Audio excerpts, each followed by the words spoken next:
Oke, baik. Assalamualaikum warahmatullahi wabarakatuh. Waalaikumsalam warahmatullahi Waalaikumsalam. Assalamualaikum warahmatullahi wabarakatuh. Salam sejahtera untuk kita semua. Terima kasih kepada kawan-kawan, rekan-rekan yang sudah meluangkan waktunya untuk mengikuti Zoom untuk perkuliahan daring dan bauran, yaitu pada kelompok 3. Dan kami dari kelompok 3, yaitu saya sendiri, Duwedi Andika sebagai moderator, Usnul Fadli, Wahyu Fauzan Saputra, Zul Osrizal, dan Yusuf Arifin.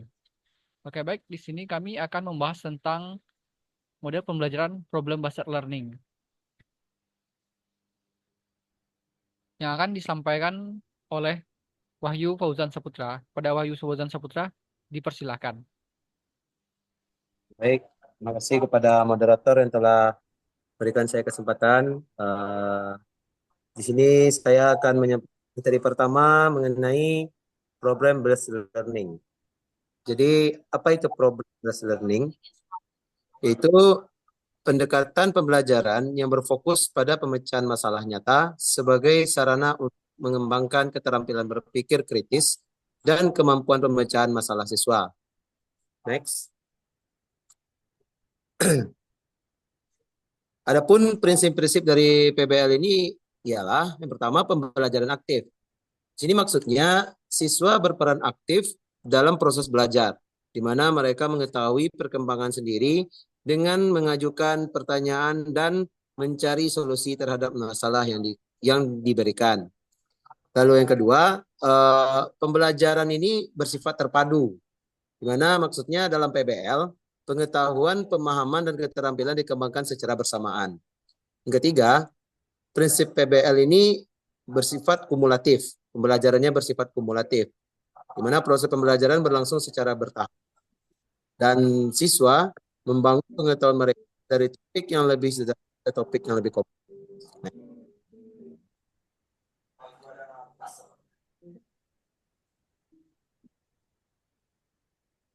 Adapun manfaat yang pertama adalah meningkatkan keterampilan berpikir kritis. Ya, maksudnya di sini dalam PBL ini fokus utama adalah pada siswa. Guru tidak lagi hanya menjadi penyampai materi, tetapi berfungsi sebagai fasilitator atau mentor. Nah, di sini siswa dipercaya memiliki potensi untuk menemukan jawaban atas masalah yang diberikan, sehingga mereka dituntun untuk berpartisipasi aktif dalam proses belajar. Adapun manfaat yang kedua, proses pembelajaran melalui masalah nyata. Nah, di sini maksudnya masalah nyata digunakan sebagai titik awal pembelajaran. Oleh karena itu, PBL menggunakan skenario realistis agar siswa bisa melihat bagaimana teori aplikatif dalam situasi sebenarnya. Dan manfaat yang terakhir dari model PBL ini ialah kolaboratif dan kerjasama tim. Nah, siswa bekerja sama untuk menyelesaikan tugas-tugas yang kompleks. Demikian materi dari saya kembalikan ke moderator. Terima kasih.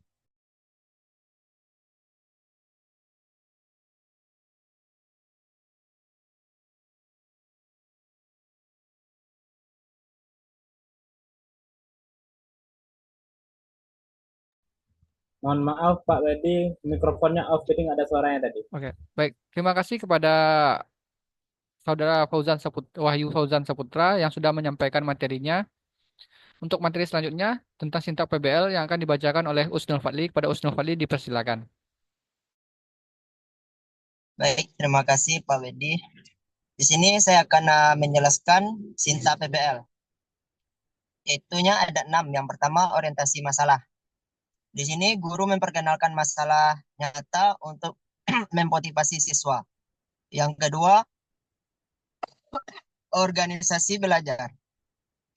Siswa mengidentifikasi kebutuhan belajar dan membentuk kelompok. Yang ketiga, penyelidikan, di mana siswa mencari informasi dan solusi melalui penelitian mandiri atau kolaborasi. Yang keempat, pengembangan solusi. Siswa menyusun solusi berdasarkan data yang diperoleh. Yang kelima, presentasi dan evaluasi, di mana siswa mempresentasikan solusi diikuti dengan umpan balik dari guru dan teman. Yang terakhir, refleksi. Siswa merefleksikan proses belajar dan mengevaluasi hasil. Baik, saya kembalikan kepada Pak Wedi.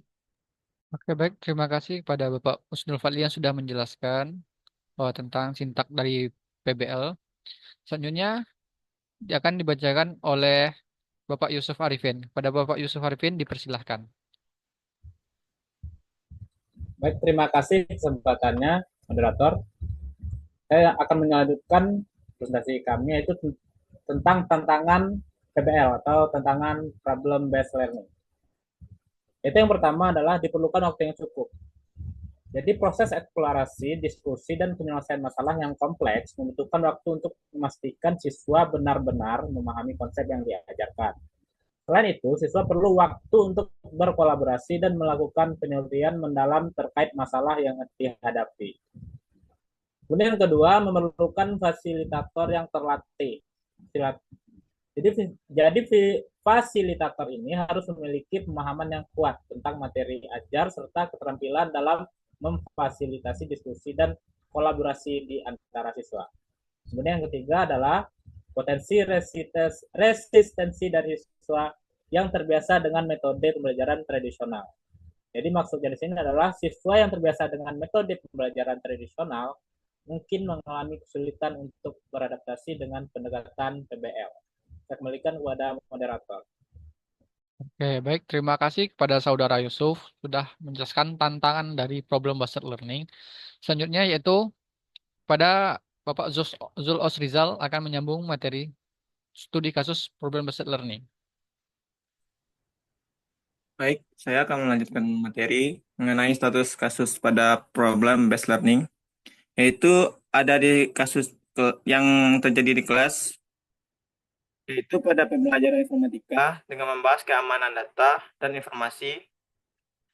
Hasil dan dampak yang dicapai dari kasus itu adalah siswa dapat memahami dan menjelaskan apa saja dampak dari keamanan data dan informasi. Dan untuk kesimpulannya, problem based learning sebagai pembelajaran yang efektif dan peran penting sebagai hanya untuk fasilitas saja. Sekian dari saya kembalikan kepada moderator. Oke, baik. Terima kasih kepada Zul Osrizal yang sudah menyampaikan materi dari problem based learning. Sekarang kami akan menampilkan yaitu rancangan pembelajaran untuk problem based learning yang sudah kami rancang yang bersama Guru Pamong.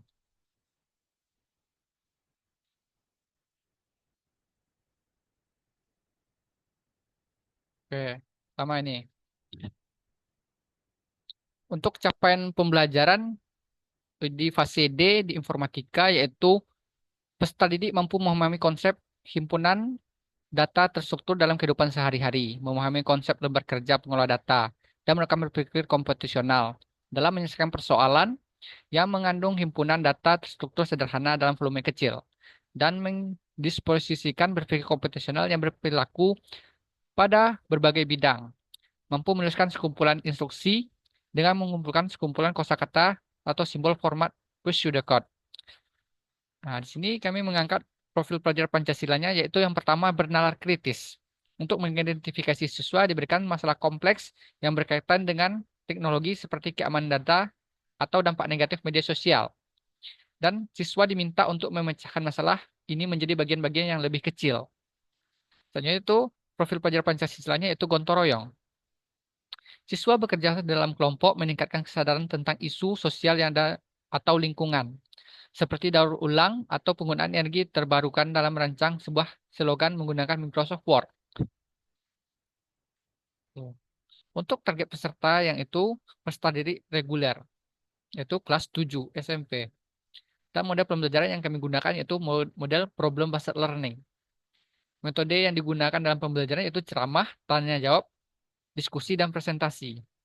Dan untuk menyusun tujuan pembelajarannya itu melalui diskusi peserta didik menerapkan berpikir komputasional untuk beberapa solusi dalam menyelesaikan persoalan dengan data diskrit bervolume kecil dengan bergotong royong.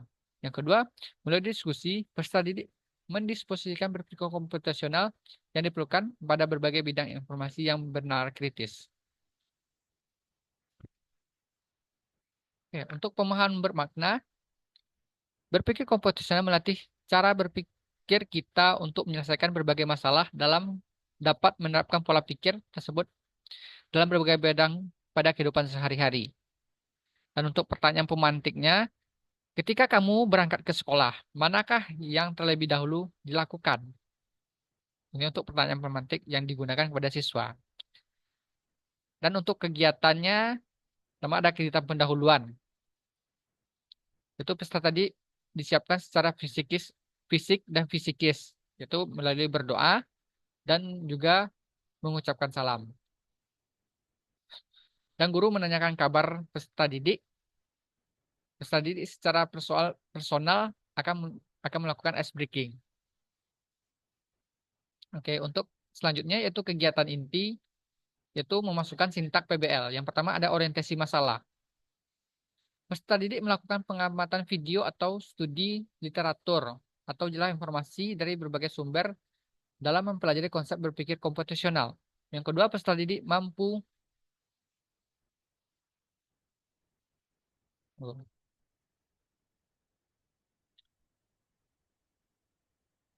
Yang kedua, peserta didik mampu mendapatkan pengarahan dari guru mengenai aktivitas yang hendak dilaksanakan.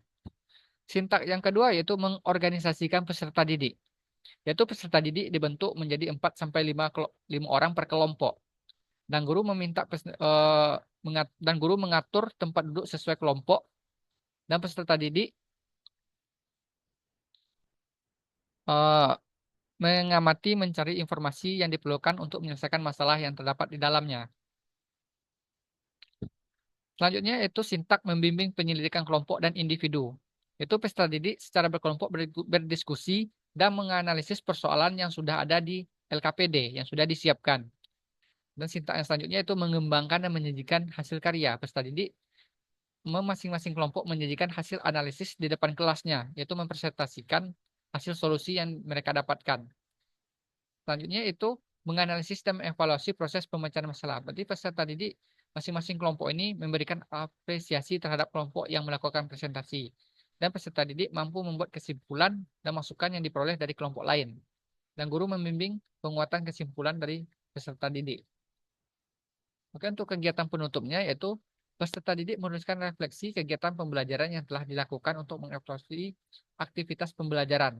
Selanjutnya peserta didik menerima apresiasi dan motivasi dari guru. Oke, selanjutnya guru melakukan kegiatan tindak lanjut dengan menyampaikan ke peserta didik rancangan pertemuan berikutnya. Oke, untuk asesmen yang digunakan yaitu asesmen diagnostik berupa pertanyaan secara lisan dan untuk mengetahui kemampuan awal peserta didik. Itu untuk asesmen diagnostik. Untuk selanjutnya asesmen formatif yaitu dengan menggunakan lembar kerja. Dan asesmen sumatifnya itu nantinya akan soal uraian. Selanjutnya, refleksi yang dilakukan untuk peserta didik dan guru yaitu yang pertama refleksi pada guru. Apakah ada kendala dalam kegiatan pembelajaran? Yang kedua, apakah semua siswa aktif dalam kegiatan pembelajaran? Dan yang ketiga, apa saja kesulitan siswa yang memiliki kesulitan ketika berkegiatan dapat teratasi dengan baik? Selanjutnya, apakah seluruh siswa dapat dianggap tuntas dalam pelaksanaan pembelajaran? Dan untuk refleksi siswa atau peserta didik setelah mencoba sendiri menemukan solusinya, bagaimana kesulitan-kesulitan soal-soal tersebut menurut siswa. Tentunya setelah berdiskusi dengan teman-teman, apakah mereka menemukan solusi dengan langkah yang sama atau mirip atau berbeda. Tentunya kendala apakah yang siswa temukan saat mengerjakan soal-soal yang diberikan. Yang selanjutnya, apakah jawaban dari siswa tersebut sesuai dengan penjelasan guru? Jika tidak sesuai, apakah kalian menyadari ketidaksesuaian tersebut? Ya, itulah rancangan pembelajaran dari kelompok 3 untuk problem based learning. Selanjutnya, apakah ada dari rekan-rekan yang ingin memberikan masukan atau saran untuk kelompok 3 agar kami bisa berkembang ke depannya? Dipersilakan.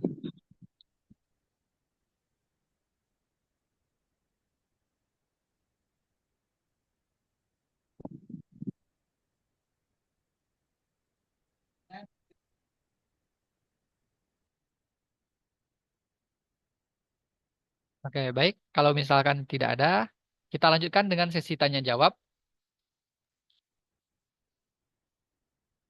Baik, izin bertanya moderator. Oke, izin bertanya masuk. Silakan kepada Bapak Ari, dipersilakan. Baik, Bismillahirrahmanirrahim. Assalamualaikum warahmatullahi wabarakatuh. Salam sejahtera untuk kita semua. Saya Arif Febrinal, perwakilan dari kelompok satu ingin bertanya kepada kelompok penyaji eh, tentang materi mengenai problem based learning. Yang ingin saya tanyakan adalah dalam PBL ini apa tantangan utama yang mungkin dihadapi oleh siswa saat belajar dengan metode problem based learning ini, dan bagaimana jika Bapak Ibu semua menjadi sebagai seorang guru dapat membantu mereka mengatasinya.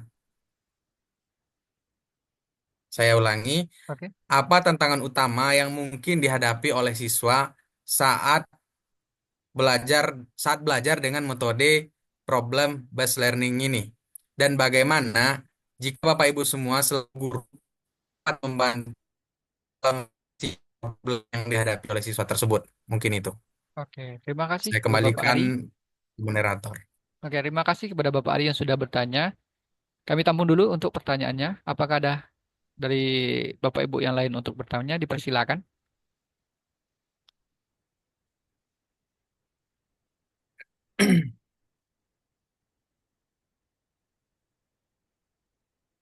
Izin bertanya moderator. Silakan kepada Bapak Irsyad. Silakan untuk bertanya. Baiklah, terima kasih moderator. Pertanyaan saya untuk kelompok penyaji yaitu bagaimana problem based learning dapat meningkatkan keterampilan berpikir kritis siswa jika dibandingkan dengan pembelajaran konvensional yang mungkin biasa kita lakukan. Bisa Saya diulangi. ulangi lagi, bagaimana program PBL ini dapat meningkatkan keterampilan berpikir kritis siswa jika dibandingkan dengan metode pembelajaran konvensional. Baik, Sekian dari saya, terima kasih. baik. Terima kasih kepada Bapak Irsyad. Berarti bagaimana problem based learning dapat meningkatkan keterampilan berpikir kritis siswa jika dibandingkan dengan metode pembelajaran konvensional? Oke.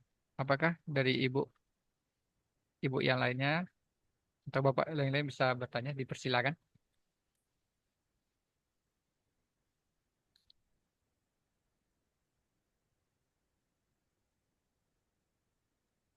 Izin bertanya kepada kelompok 3 ya.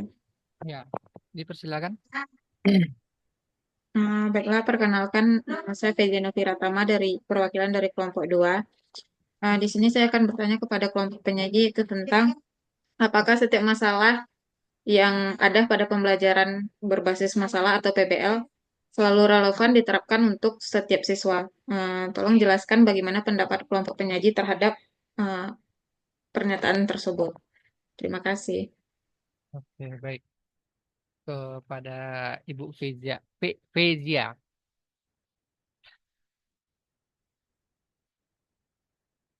Oke. Apakah ada dari Bapak Ibu yang ingin bertanya lagi atau kami tampung dulu pertanyaannya untuk kami cari jawaban dari pertanyaan Bapak Ibu semua?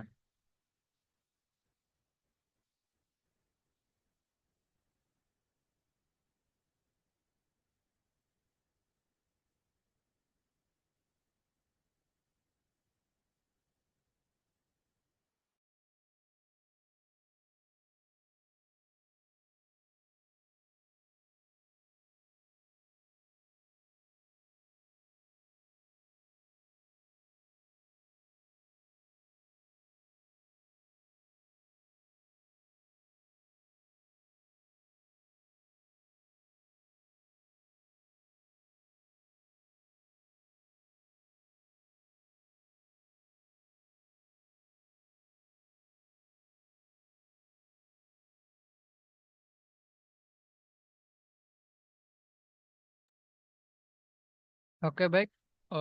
Untuk pertanyaan pertama dari Bapak Ari, yaitu apa tantangan utama yang mungkin dihadapi siswa saat belajar dengan metode problem based learning dan bagaimana Anda sebagai guru dapat membantu mereka mengatasinya. Oke, yang akan dijawab oleh Bapak Zul Osrizal. Kepada Bapak Zul Osrizal dipersilahkan. Oke, baik. Terima kasih, moderator. Saya akan menjawab pertanyaan dari Ari. Apa tantangan utama yang mungkin dihadapi siswa saat belajar dengan metode problem-based learning dan bagaimana jika saya sebagai guru dapat membantu mereka untuk mengatasinya? Dan jawabannya, tantangan utama dalam problem-based learning itu meliputi seperti kesulitannya memahami masalah, yaitu siswa mungkin merasa bingung atau kewalahan dengan kompleksitas masalah yang dihadapi. Solusinya, guru dapat memberikan panduan panduan awal atau memecah masalah menjadi bagian-bagian kecil yang lebih mudah dipahami. Kurangnya keterampilan kolaborasi, sehingga tidak semua siswa memiliki kemampuan untuk bekerja sama secara efektif dalam berkelompok. Solusinya, guru dapat memberikan pelatihan singkat tentang kerja tim dan juga bagaimana cara komunikasi yang baik antar tim. Masalah selanjutnya yaitu minimnya sumber daya atau informasi, yaitu siswa mungkin kesulitan menemukan informasi yang relevan. Untuk solusinya yaitu guru dapat menyediakan daftar sumber daya awal atau mengajarkan cara mencari informasi yang valid. Ketergantungan pada satu anggota tim, mungkin beberapa siswa kurang aktif dan hanya bergantung pada teman atau kelompoknya saja. Solusinya itu guru dapat memantau proses kelompok dan memberikan tanggung jawab individu dalam tugasnya per tim. Itu jawaban dari saya. Mungkin ada mau ngasih tambahan atau masukan?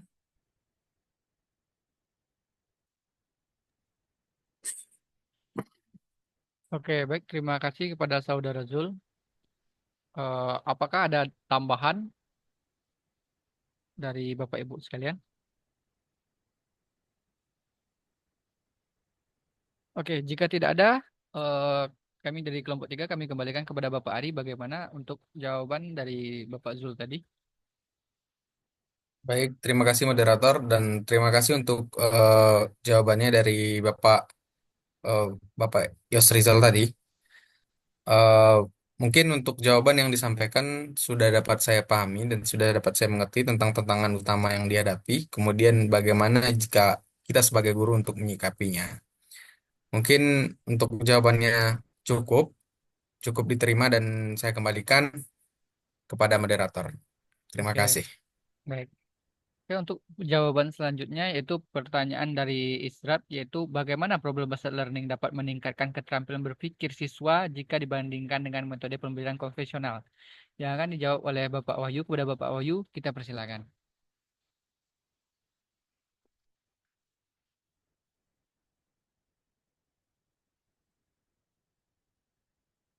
Mic-nya belum di unmute Bapak Wahyu. Oke, silakan.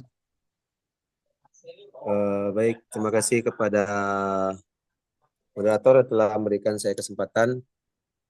Di sini saya akan menjawab pertanyaan dari Saudara Irsad, mana pertanyaannya yaitu bagaimana problem based learning ini dapat meningkatkan keterampilan berpikir kritis siswa jika dibandingkan dengan metode pembelajaran yang konvensional lainnya. Nah, jadi seperti yang sama-sama kita ketahui, problem based learning ini merupakan model pembelajaran berbasis masalah, di mana model ini mengharuskan siswa untuk bisa berpikir kritis dalam mengidentifikasi dan memfilterisasi masalah-masalah yang diberikan oleh guru berdasarkan materi yang sedang dipelajari. Nah, jadi bagaimana problem based learning ini dapat meningkatkan keterampilan berpikir kritis siswa jika diberikan dengan metode pembelajaran konvensional lainnya.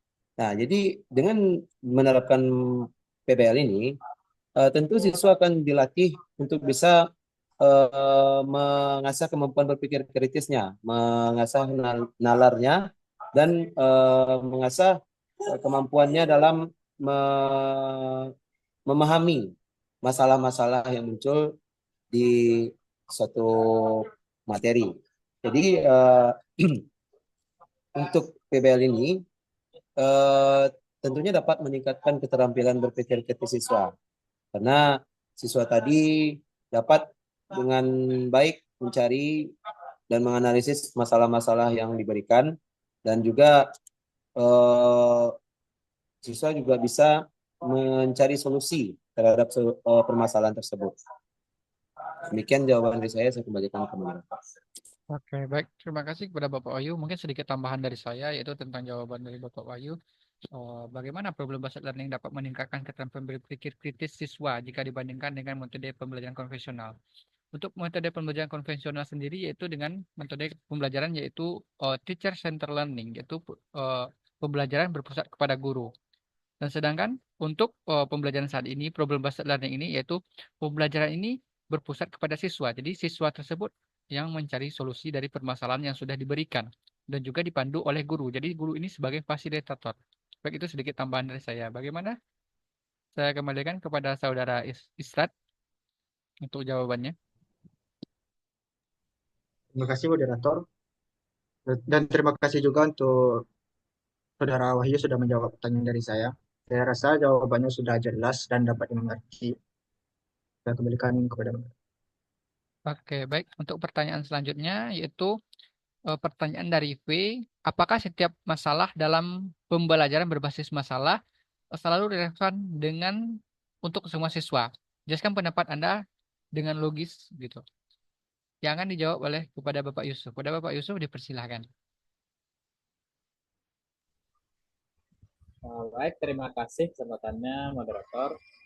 Di sini saya akan menjawab pertanyaan dari Reza, yaitu pertanyaannya adalah apakah setiap masalah dalam PBL selalu relevan untuk semua siswa? Jelaskan pendapat Anda secara logis. Tidak semua, tentu tidak semua.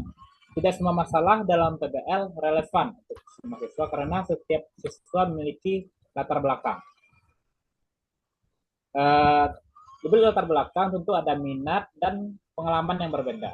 Jadi masalah yang terlalu jauh dari konteks kehidupan siswa mungkin sulit untuk dipahami atau kurang memotivasi mereka untuk belajar.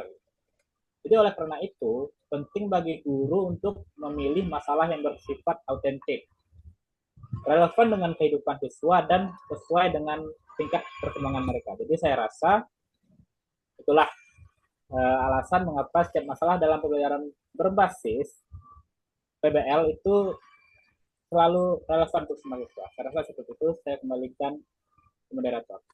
Oke, terima kasih kepada Bapak Yusuf yang sudah memberikan jawabannya. Mungkin sedikit tambahan dari saya yaitu tentang apakah setiap masalah yang terdapat di pembelajaran berbasis PBL ini selalu relevan dengan semua siswa? Ya, saya sangat setuju dengan Bapak Yusuf karena peserta didik tersebut juga memiliki kemampuan yaitu psikomotor atau juga kemampuan untuk memecahkan sebuah masalah dan juga kemampuan untuk menciptakan sebuah proyek.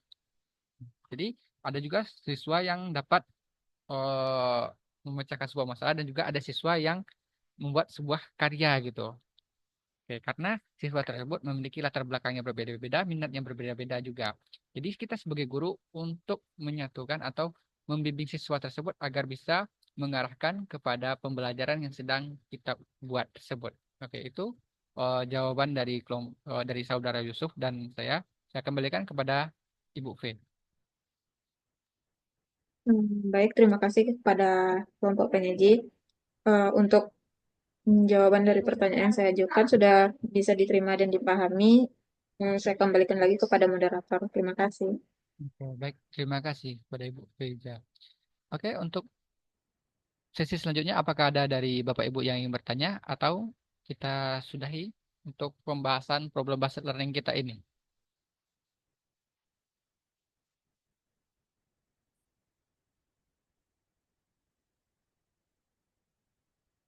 Oke, baik.